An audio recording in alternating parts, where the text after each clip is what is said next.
Take him, take him, take him. Shoot him.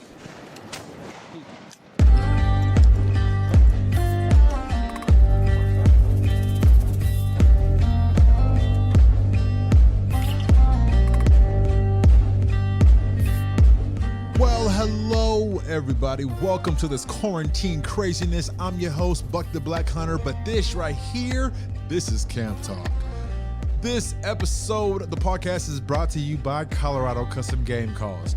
Get yourself a beautifully heart poured into custom-made game call for all your hunting needs. Whether it's turkey, whether it's waterfowl, whether you're hunting elk, get it, boy. You can get yourself a nice, beautiful, custom-made game call that is made just for you. You can talk to them, have a conversation with them, let them know what you're looking for. Send them a piece of love from your home. Send them a piece of hair. Send them a piece of a corn husk. Send them a bullet. You can send him all kinds of stuff, and he can custom make these game calls with your custom piece added. Send it to your loved ones. Send it to your friends. Let them know you're thinking about them. Send them a custom game call. Easy to use, simple, very affordable prices. And this man, he's pouring his heart right on into his own business. He does what he does. He loves what he loves, and check him out.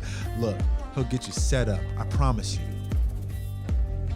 This episode I did right here with my boy Jeff Coates. He is a great inspiration to a lot of people. You see him on Instagram. You see him having fun every day. He's staying fit. He has a very life-changing story. He told me about him losing weight. Man, I don't even want to take nothing else from our conversation. I don't want to take nothing from it. I want you guys to get it all for yourself. Jeff Coates, we're going to be back. He invited me out to go out. You're going to hear it. I'm talking about it. I don't want to ruin it. Just listen to this podcast. It's amazing. It's going to be a beautiful year coming up. I'm so glad I'm doing this. I got to really thank him again. I can't thank him enough. It was a beautiful, he just makes me feel so great. Makes me feel so giddy. Like I'm back in high school. You ever know that feeling? That feeling of like, oh my God, this is so amazing. That's what it was. It was like meeting a celebrity. You know what I'm saying? You know, you comedians out there look up to Joe Rogan, who look up to Kevin Hart, look up to, Dave Chappelle. It's like meeting one of those guys. It's like meeting one of your greats. If y'all like basketball, it's like meeting, I don't want to say Kobe because, man, that's just heartbreaking. But anyway, now I'm changing the story. Check it out. I tend to do that all the time. Please give a good, warm welcome for my boy, the pit boss, Jeff Coates.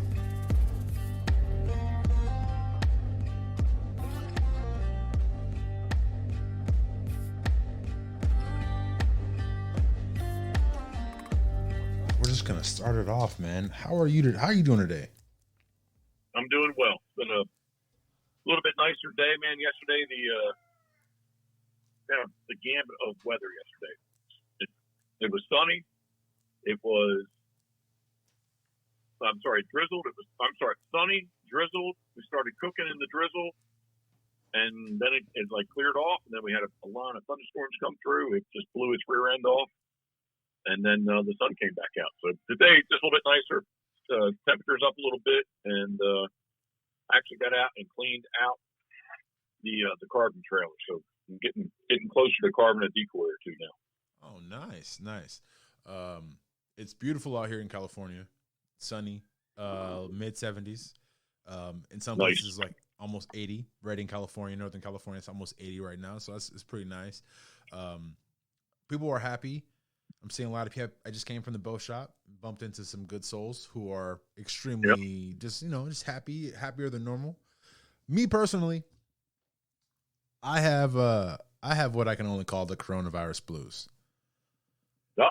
And all this started when, I was planning a Montana bear hunt coming up pretty soon.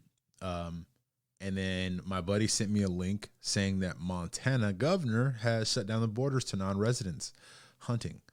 So I can't go until they clear it up. Hopefully it should be cleared by the 24th, supposedly sometime this week. But that's when they're going to reevaluate the situation. Actually, they're going to reevaluate the situation on the 24th to see if they're going to reopen it so that non-residents can go and purchase tags. But that got me in a slump, man. And I was feeling I'm just going to say it, man. I was sad. to hear that I may not be able to go to Montana. And then the Total Archery Challenge that I'm training for, they're also saying that they may cancel their tournament. So wow. I'm like, all of the stuff that I was getting ready, you know, my summer basically that I had planned out, I may have to just rearrange it and try to figure out some other way to get some hunts done, some meat in the freezer. I'm running low. Yep, man. And yeah. Life is will continue to be different, I guess. What I was just talking to my wife about this. Coronavirus is here. It's not going anywhere. So right.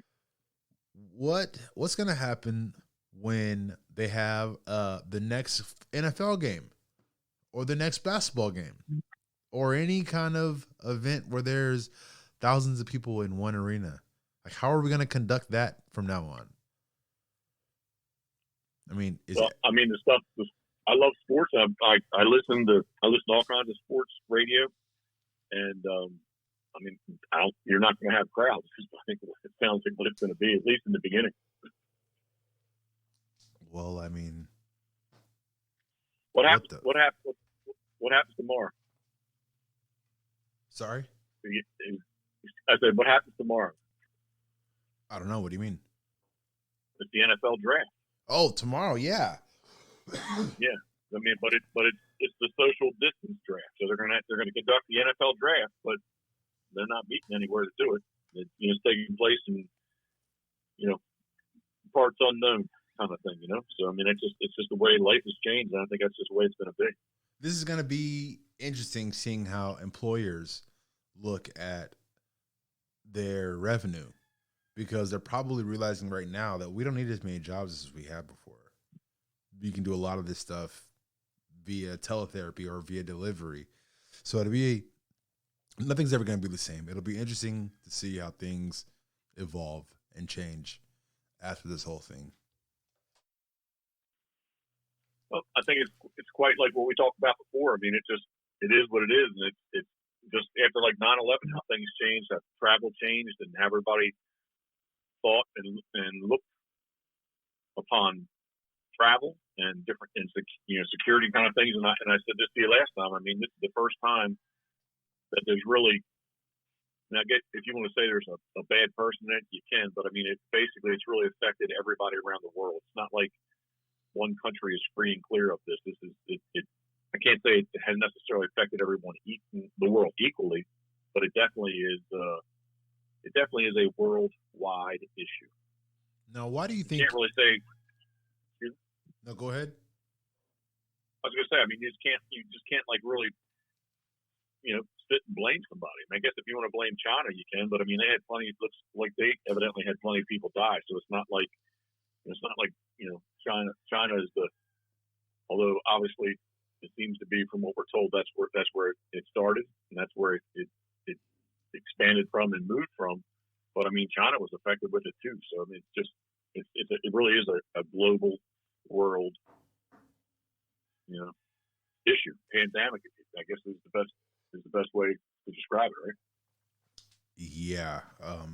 Did you see that the video around the world they made a music video for people to wash their hands, and it's like this global thing where they got China, Africa, Europe, all of them. They're all doing like this wash your hands thing. It's pretty interesting.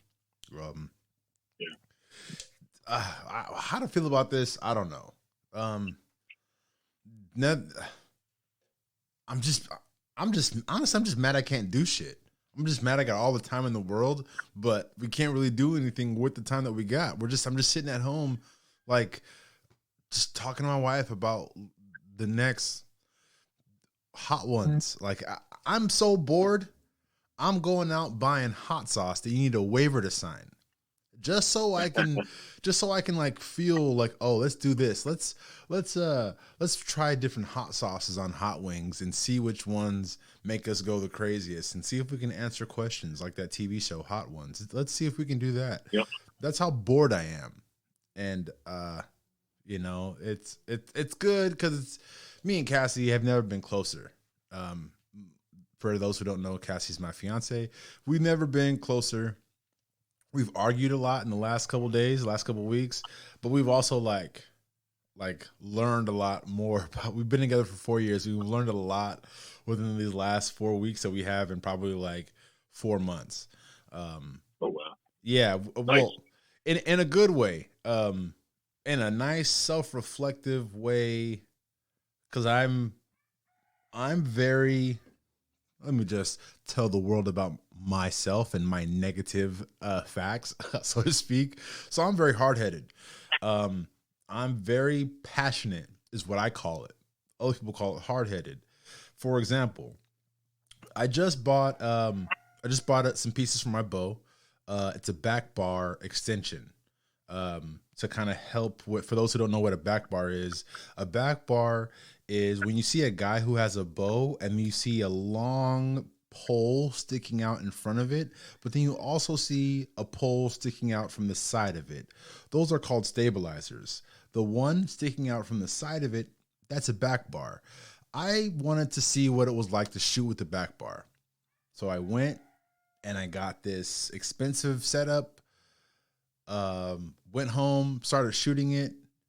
I wasn't sure if I liked it because after my first 3 shots, it was hard. It was too heavy, honestly, is what it was. It was way too heavy. I found myself drifting. My shots weren't as clean.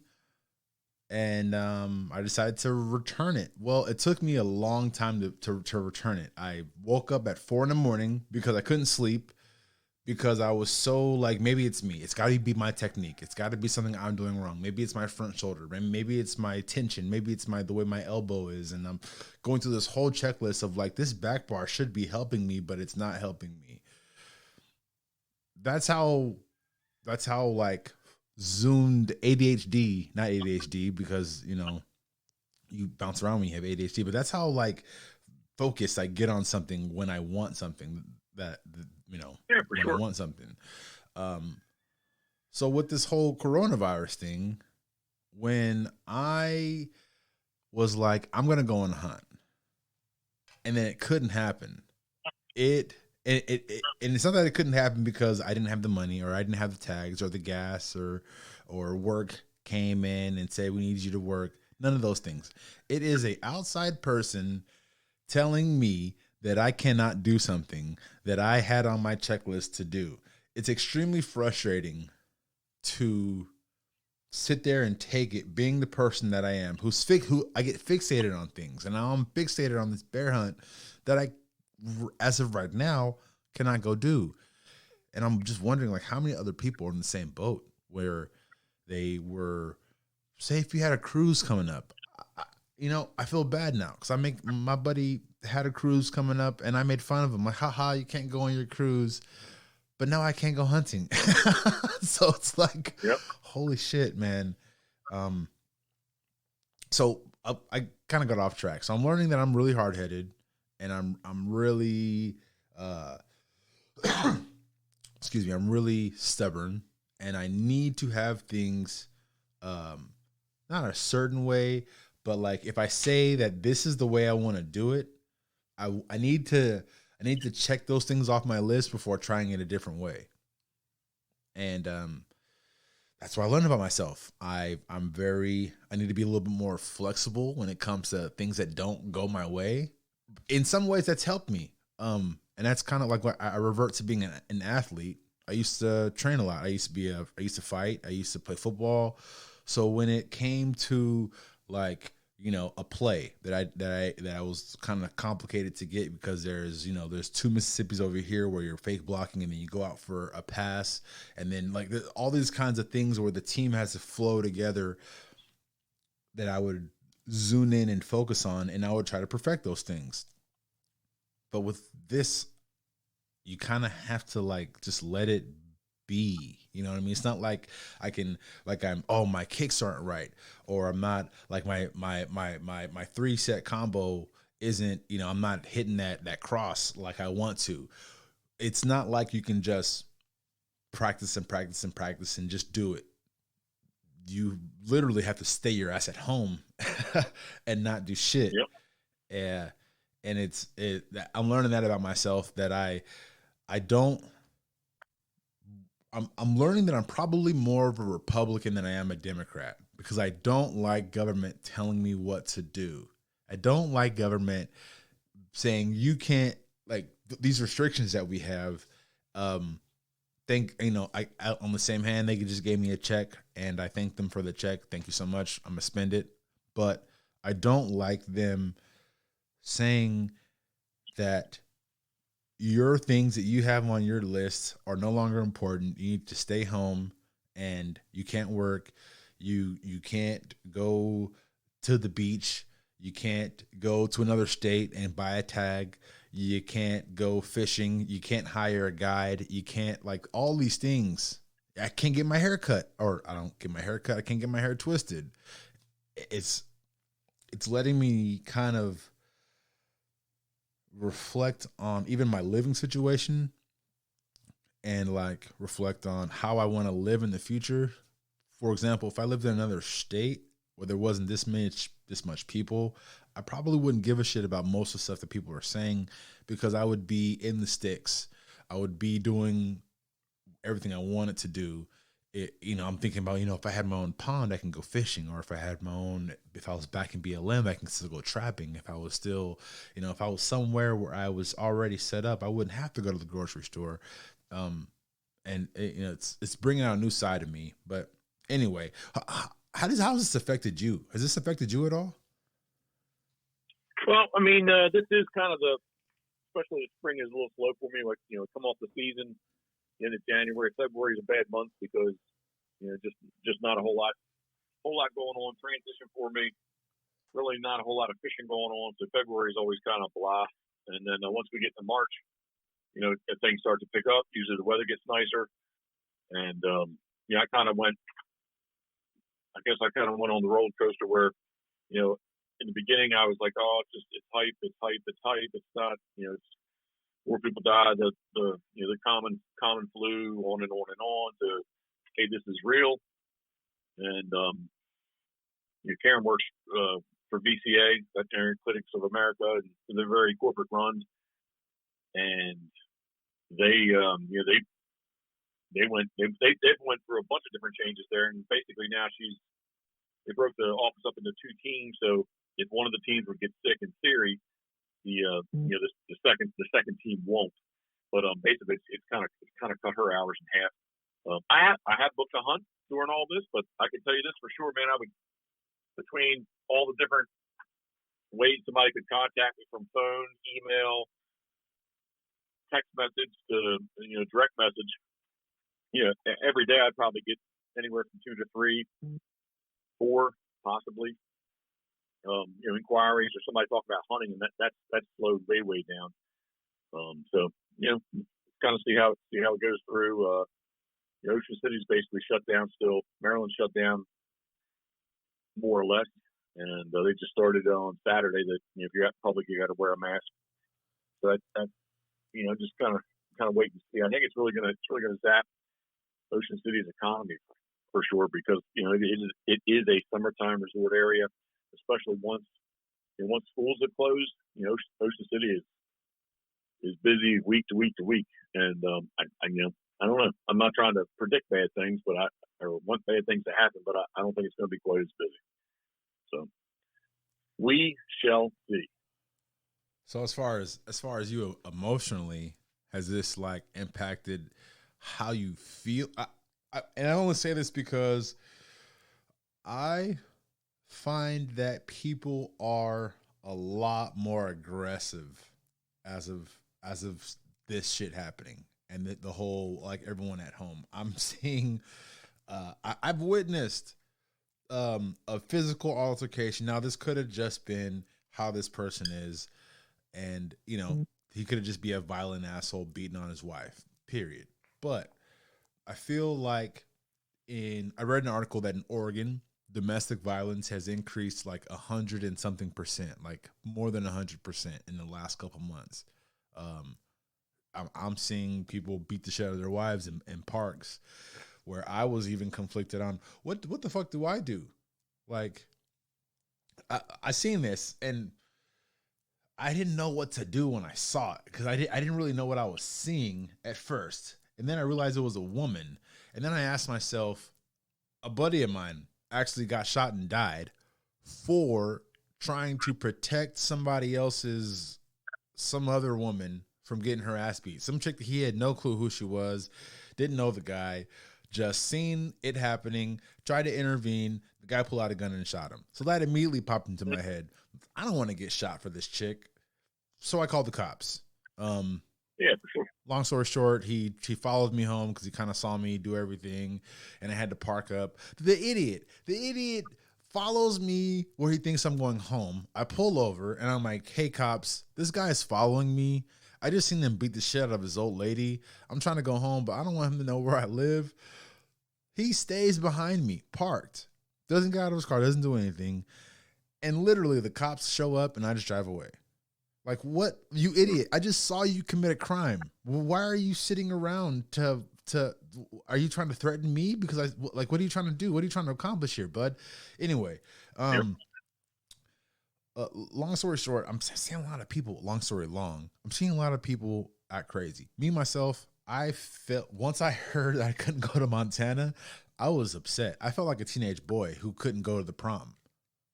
I mean, I was, you know, that feeling where you feel like you're like not included in something that's going on right now. Like, imagine like Right. a waterfowl gathering that's right down the street, you know, all the fucking lobster you can eat and shit, and you just can't go. You know what I mean? It was that feeling for me. I mean, I was in Montana, but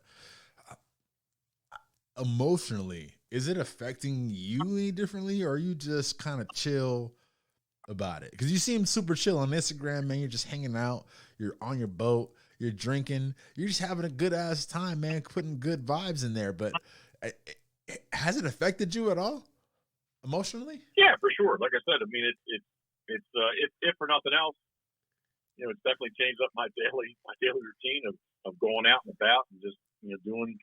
I definitely have thought more about what I'm doing or how I do or planning on what I'm doing. You know, in more of the way that Maryland says that I'm supposed to do things. So yeah, I mean, it has affected me. You know, I mean, we love to go to Prince Edward Island, Canada, PEI, and we do that in October. And you know, I'm kind of curious. You know, is it going to happen? Is it going to happen this year? Kind of thing. You know. So I you know, yeah, it definitely has affected me for sure. So as like financially, as far as like your guiding, has that affected your guiding? You guide for waterfowl as well, correct? Yeah, I mean, that's really the sea duck hunting is what I really do take more advantage of. And I mean, it's just not the season yet, so I just haven't. Like I said, I have booked a 3-day hunt in amongst all these, you know, in the last month or so. But you know, it has slowed way down as far as just people interacting, asking questions, inquiries, and that kind of thing. But you know, and again, the fishing really is not super busy for me until we get into you know, schools are at 100%, and that's usually, you know, well into the beginning of January. I'm sorry, not January. Well into the beginning of June. So you know, we're just kind of in between right now. You know, for me, I mean, Karen's as busy as can be. People keep coming in and bringing their dogs and their cats, and there's no slowdown there for her. And like, you know, again, like right at the moment, I can't say there's any slowdown for me because I'm not really, the only slowdown I can see is that, yeah, I mean, I just don't have as many people, you know, reaching out, want to talk sea duck hunting. Well, I mean, it kind of is what it is. Yeah, it is what it is. We'll get through this. And with your following, I don't doubt that as soon as the doors are open, people are going to be hitting you up like crazy. So as far as you're concerned, I don't feel like, me personally looking at you from the outside, I feel like after this whole shit, you're going to be blowing up like crazy. And I sure hope so. I mean, it is, I think that's really like everybody that I talk to and, you know, my little network of people and friends and very good friends. You know, I mean, we're just kind of waiting to hear like the all clear kind of thing. But I just don't know. I just don't know that it's going to, like in the beginning you said something, very similar to like 9/11. I just don't know that all clear is going to be with an asterisk because there's going to be rules of like what quote all clear is. It's not going to be like it was, last October, November, December for sure. No. Just the NFL. That's going to be totally different. Yeah. All arena situations completely different. Yep. Festivals, all that stuff is going to be like, I really wanted to go to the Minnesota State Fair this year, but I don't know what I for sure don't think Cassie's going to want to do it for sure. I don't think people are going to want to go as much. And honestly, I don't even know if like they're going to be allowing people from like California to be flying it. Like this is never, and it's just mind blowing again. It's never going to go away. Like it's always going to be here. It's always going to be a thing. And it's going to get worse in the winter months. My old lady was watching the news earlier and she mentioned that it's going to go away during the summer because it doesn't do well in high heats, but in the winter time, it's going to come back again. And when it does, what are we going to do? Are we going to have another quarantine? Are we going to how are we going to respond to this? Is this the new norm? Is it quarantine every 2 times a year? What we're going to have to do to keep people safe? Forever going to change things. Like, yeah, I mean, it's nothing. I mean, regardless whether there's a virus or not, nothing stays the same. Each day we get older, and each day something is different. We hopefully technology expands and progresses, and just nothing's the same. So I mean, and then you want to throw in a virus and throw in other things like that. I mean, it just everything is always changing. Yeah, which leads me kind of to my next topic, changing. So as most people know, I worked in the school district prior to this, and prior to working in the mountains doing forestry. But since these layoffs, I've been doing a lot of applying. Excuse me 1 second.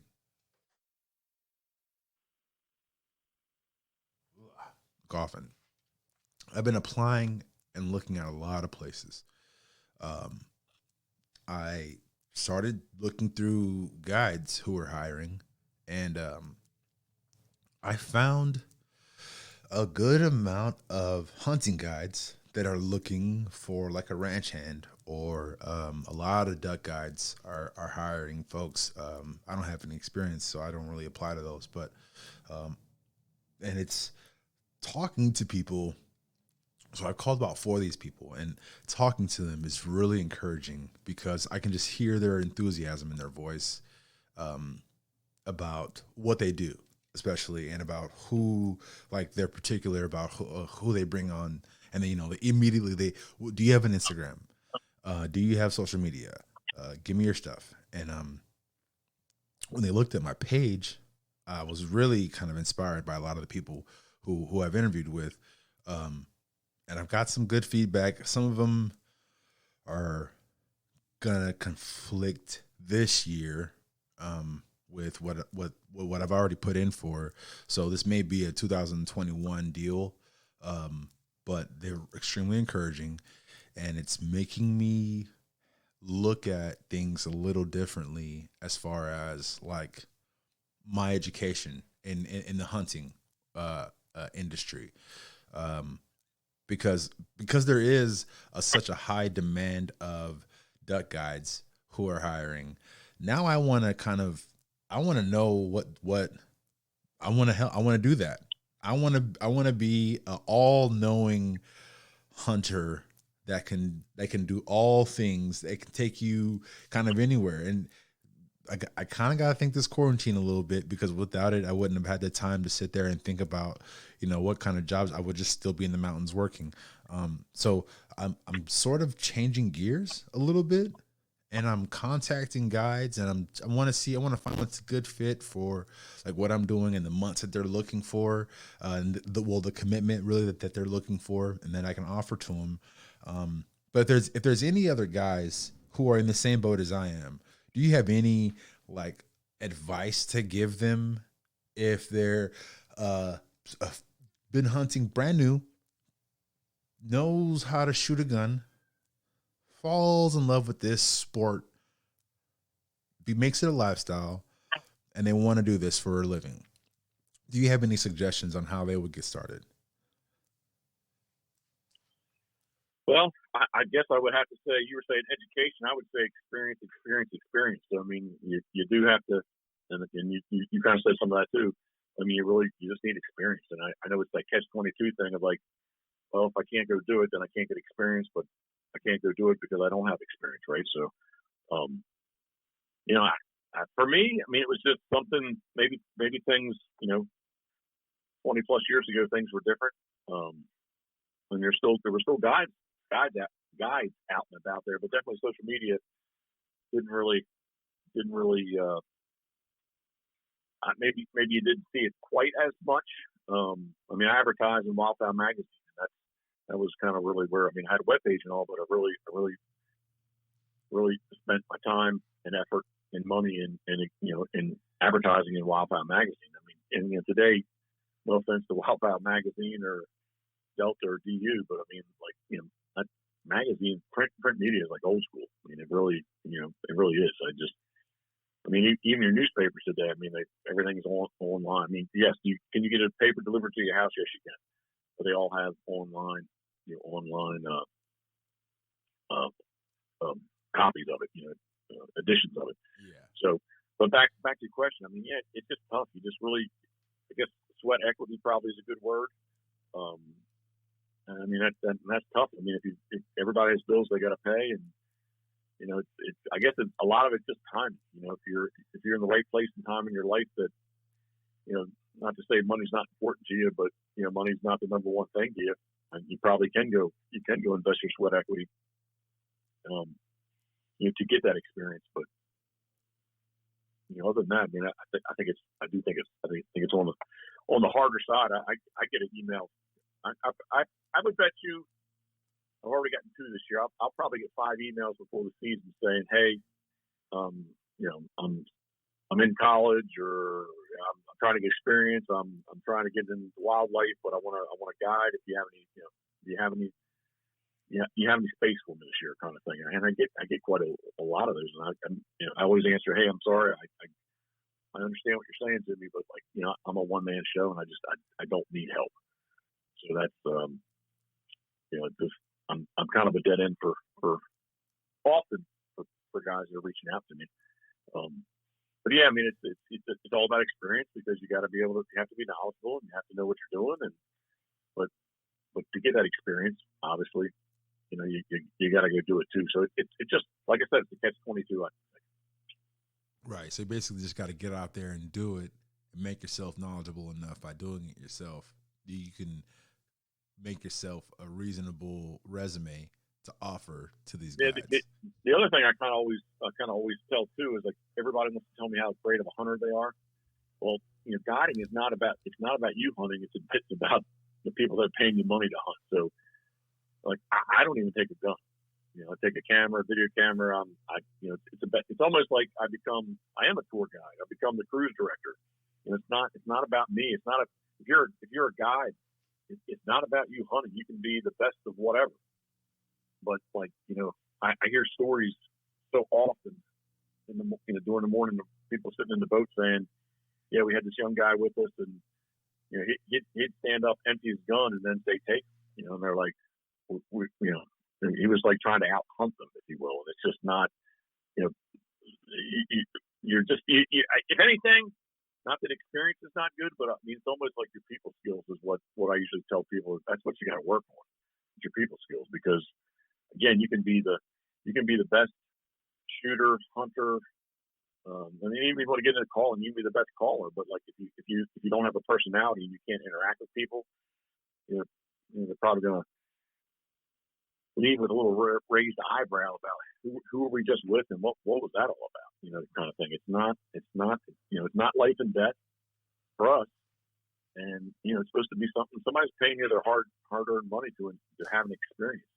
And their experience, whether they never hit a bird or they shot their limit in 10 minutes, it's about them. It's not about you. It's not about the guide shooting. It's about the client and the customer. So exactly. I think the people skills are a little bit more of what you need to work on and concentrate on versus how well you can shoot a gun, because you're not the one shooting the gun. They're the one shooting the gun. Right. Yeah, that's good information, man. That's good. I mean, it definitely makes sense. If you're a guide, you're providing a service to these people. You got to have great customer service skills, and obviously you got to be able to deal with multiple personalities, because I mean, you never know what you're gonna get when you got somebody paying you. So you got to be able to handle different personalities, and you just got to have that niche.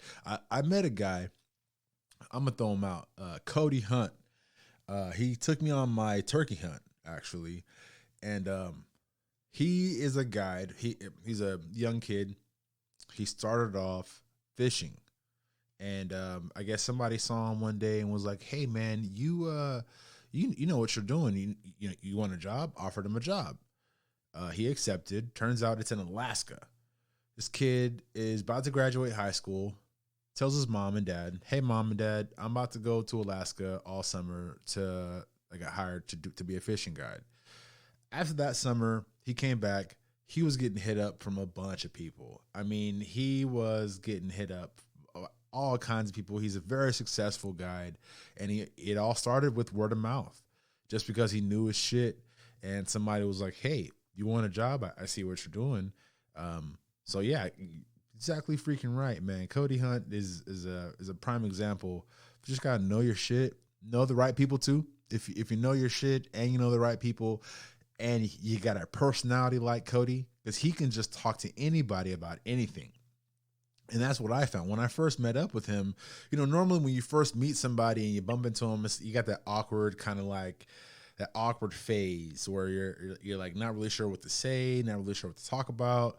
But with Cody, like, I rode up to the gas station, he got out of his car, and we were just like, "Hey, bud, I haven't seen you since, a couple months." It felt like I've seen this guy a couple times, and we've already hung out, and he just made me feel so comfortable.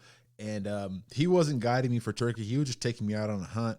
But man, if I wouldn't have been able to tell a difference if it was a guide or if it was just like a friend taking me out on a hunt, because it was just like he treated me the whole entire time. And he called.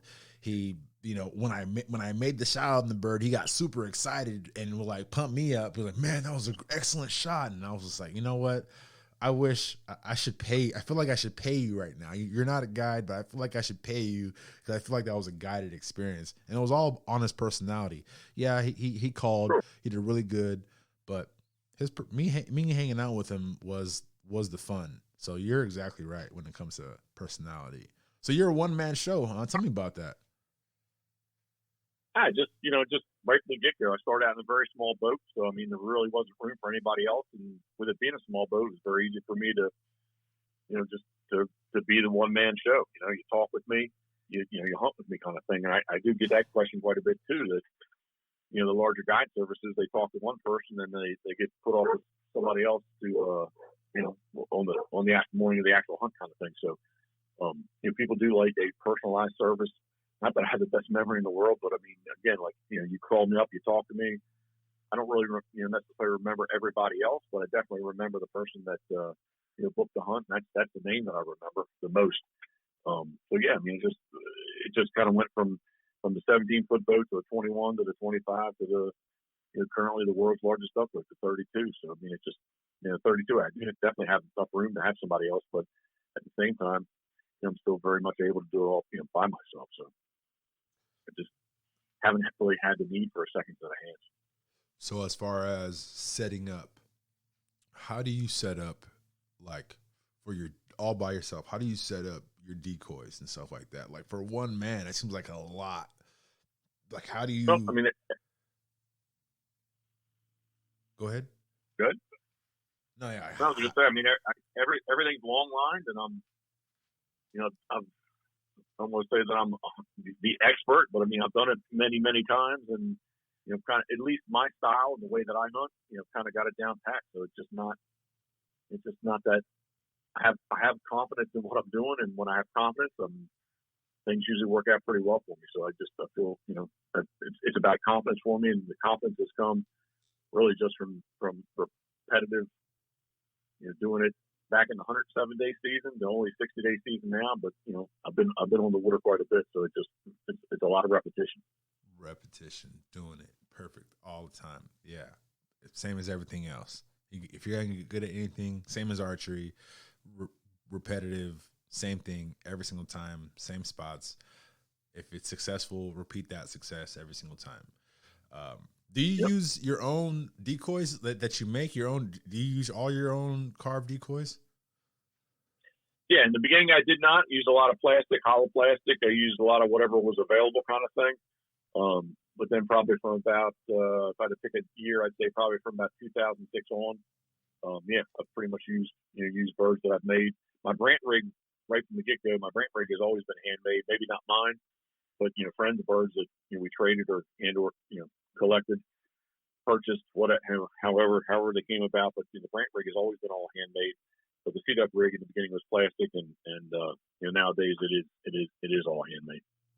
So how did you get into hand making your decoys? That sounds like very, very, very time consuming. For me, it sounds like you would need a lot of skill. How did you get into that, bud? Yeah, I mean, there is a lot of time involved with it, but I was born in Havre de Grace, Maryland, where the Susquehanna River meets the Chesapeake Bay to Susquehanna Flats. Where sink boxes and market gunning at the turn of the century on was very, very popular, and I always tell people it's the self-proclaimed decoy capital of the world. So with the May show, which was canceled this year, but the May Havre de Grace Decoy Museum show, they always had contests. So the year that it was black ducks, I made a rig of 6 black ducks. It was in 1995, and I made some. My first bird was in '92. Didn't make that many in 1992, then a little bit more in 93 and 94. I was in diapers, bro. But yeah, that's kind of a progression of doing it and trying to get better at it. And just like everything else, if it's something that you want to learn or something you want to try to get better at, generally, you take the steps and make the steps to try to make it happen. So the long and short of it is that's pretty much how I got involved with it. Damn, you've been doing this for a long fucking 92. Holy shit, dude. Yeah, I'm old. I tell people that all the time. I'm old. You don't look it though. When I see you, you have such a young soul, man. You look like you're like 40 or something. Like, how old are you? I don't know, man. I'm not. My birthday's coming up next month, and I'm not really sure how old I'm going to be. Well, shit, you look like you're at least like 39, 40. You act like you're like 21. Man, I'm looking at you, man. I'm like, this guy's having fun all the time. So, shit, whatever you're doing, just keep on fucking doing it. Is it the drinks? It's got to be. It must be the Crown Royal. Yeah, it must be the Crown Royal. It must be. God damn it, I gotta get on that diet. No, I kind of flip flop off of it back and forth, but low carbs and low sugar. Man, my heaviest would have been probably in 2000. I was actually embarrassed. That's kind of hard. Anybody who knows me, I'm usually not embarrassed very easily, but I was actually embarrassed. We went up and did the St. Paul Island trip for King Hyder in January 2009, and obviously my clothes, I knew I had to jump up a size, or I knew they were tighter on me, that kind of thing. And we did a decoy carving class that March, and I had somebody come and take pictures. And I started looking at some of the pictures, and I was just like, I was embarrassed the way I looked. So I was well into the 360s easily, and man, I went and joined a gym and dropped 100 pounds, with exercise and just cutting carbs and sugar out of my diet, kind of thing. And I couldn't do it today, but So that would have been 2009, 2010. And then by the time 2013 rolled around, October, I ran Baltimore half marathon in 2 hours and 22 minutes. Oh, so not, shit. Was not a blistering pace, but, I never stopped, and I kept doing it. So that was that. And fuck kind the of time. Like, the fact that you ran that shit in the first place means a lot. Like, people don't have the courage to run any kind of marathon. The fact that you ran that, holy smokes, yeah. Yeah, but I mean, like, sitting here in the chair today, I mean, I was 55 pounds lighter than what I am currently right now. So it's just about being active. Karen, she went and had some knee, and she was very active with me too. We went to the gym a lot. We were just out and about a lot, and she had knee surgery and just kind of got her out of her routine, got me out of my routine, and we did move too. So the gym that we really liked, that was not available to us anymore. And man, February this year, we joined the gym, and I don't know what, the second week in March, third week in March, gyms were closed in Maryland, so we haven't been back. So yeah, I've lost about 25 pounds. She's doing a program that the Mars Corporation that she works with, that owns BCA. They have a really nice program where I actually gave her a scale, and it goes to her phone app. She does her weigh in each morning in the bathroom, that kind of thing.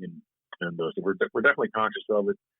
As we do get older, we want to be able to keep doing what we want to do, and maybe just try to feel better, to be honest with you. So yeah, man. And I know it depends on who you talk to. I know alcohol with a lot of people is not considered to be healthy, which I'm not gonna really argue or debate it with anybody. But the fact is, we do drink, and but like for me personally, as long as I keep off the carb and the sugar, I feel. Do I have a belly on me now? Yeah, I do. But man, I feel much better than I did 6 weeks ago. I can tell you that. Hey, fuck it. Alcohol for me just makes me not want to work out the next day. Like last night, I had a glass. I'll say a glass because I don't know how many shots, but I had a glass of Hennessy right before I went to bed. And when I woke up, I felt like I did not want to do my normal morning routine. Tomorrow I'm hitting it up, but sugar is my biggest weakness. Hands down, if there's any drug in the world that I'm addicted to, it's sugar. Guaranteed. I crave it all the time. Even though I try to cut it out, there's always that day where I'm like, oh my God, I need a piece of pie or a carrot cake or fucking like give me a milkshake. And it's probably gonna take a hunt to get me to like get over that week. 'Cause it takes about 10 days to for me to get over a habit.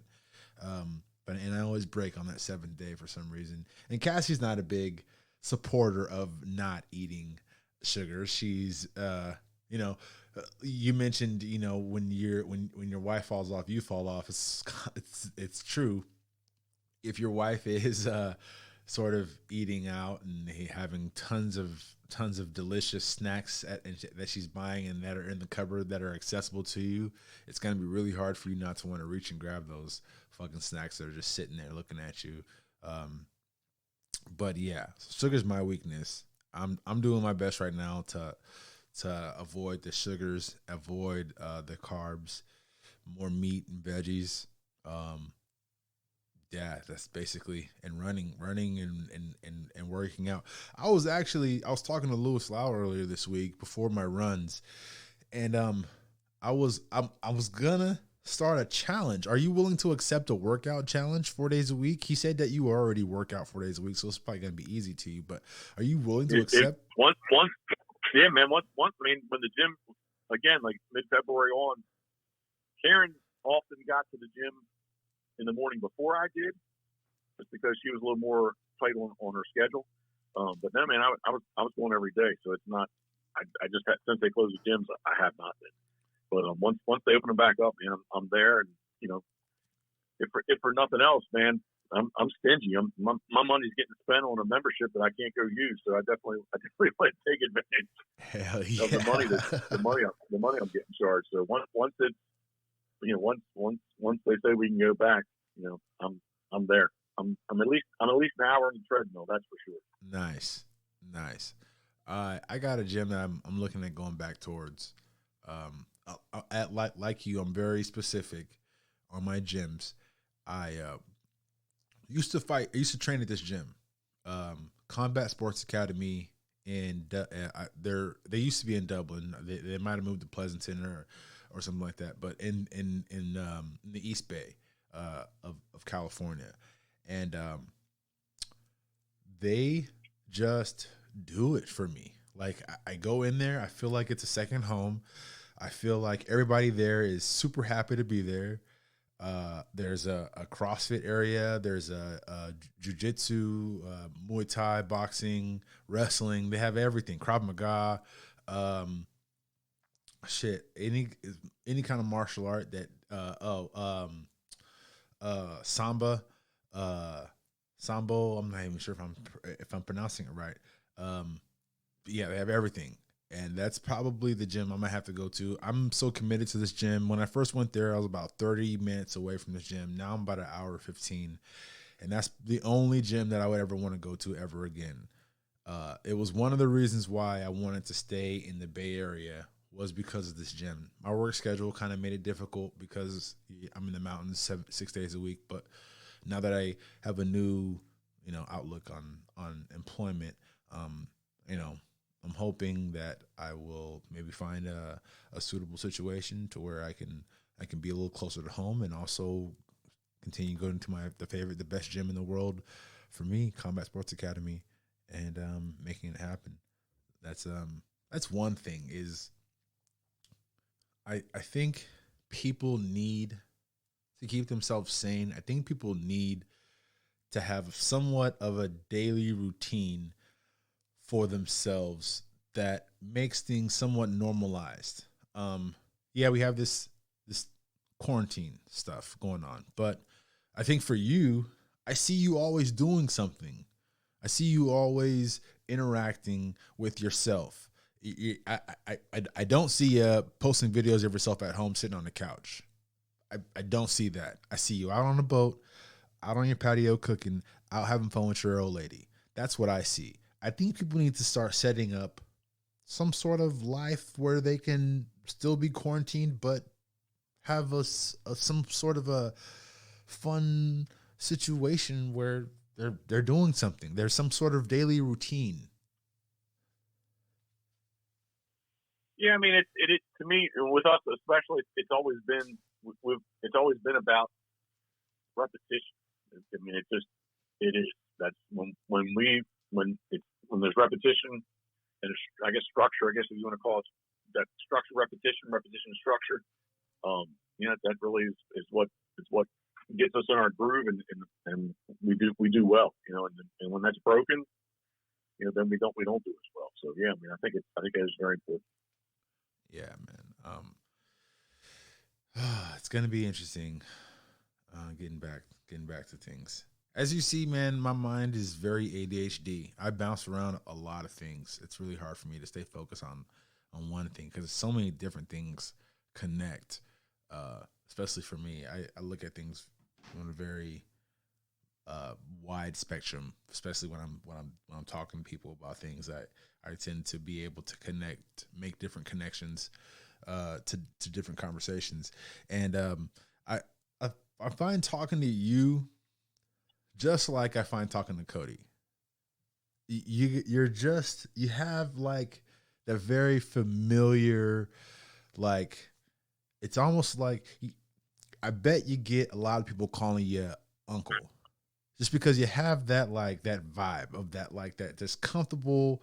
Like I can come to you and say, man, my mom is tripping, I don't know what to do, and you just be like, look, nephew, this is what you do. This is how you would handle it. And you have that personality, that vibe that you can just talk to people. And this is a great example. We've never met before, but talking to you, we have not. People listening are probably like, man, they've probably met, but it's your personality, dude. It's all your personality. Well, thank you. As I say often, very kind words, and thank you very much.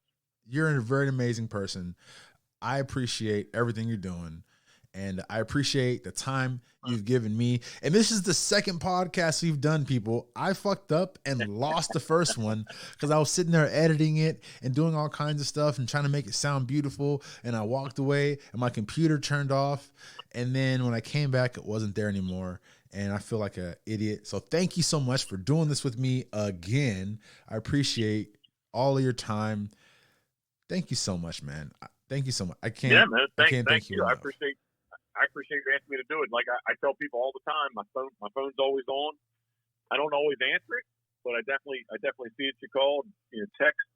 It's just like I'm very plugged into my phone, so my phone's always on, and it's pretty easy to get a hold of me. Well, because you're so popular, it's almost like, holy shit, I'm talking to this guy. You know what I mean?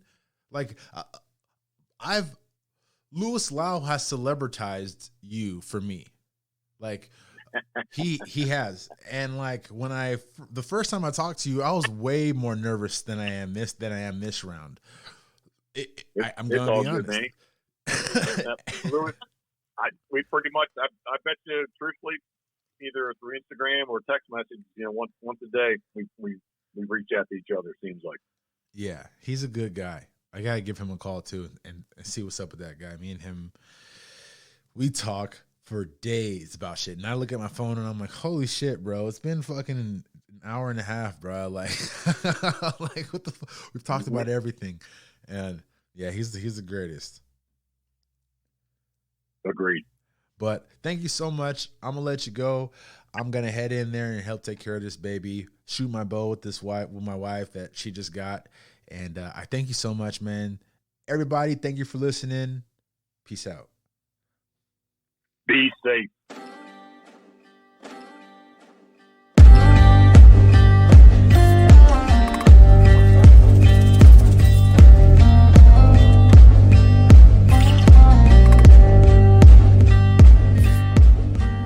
I literally cannot wait for the next time I have him on. I mean, that was an amazing podcast. He's an amazing person, amazing soul. And yeah, I hope you guys liked it. I'm your host, Buck the Black Hunter. This is Camp Talk. You guys be safe out there. Stay free of this COVID-19. Peace out.